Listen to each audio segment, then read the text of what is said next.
Au départ, effectivement, quand j'auditionnais toujours pour le même type de rôle. Donc, c'était la prostituée ou la maîtresse de quelqu'un, l'infirmière, la préposée, la gardienne d'enfants, ou le comic relief, comme on dit, donc la femme hystérique fâchée.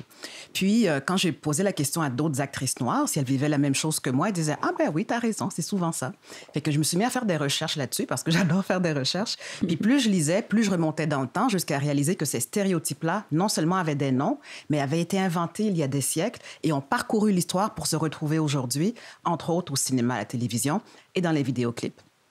Fait que ce désir de faire ce film-là est surtout né d'un désir de partager cette information-là que j'avais eue, parce que moi, si je l'avais eue, il y a peut-être des choix dans la vie que j'aurais fait autrement. Par exemple, moi, quand j'étais adolescente, les modèles de femmes noires, il n'y en avait pas tant que ça, étant donné que je suis née puis j'ai grandi à Montréal. Donc, je me rattachais beaucoup à ces images qui étaient véhiculées de la femme hypersexuelle qu'on voyait dans les vidéoclips ou de celle qui doit être forte, plus forte que tout, puis de prendre soin de tout le monde.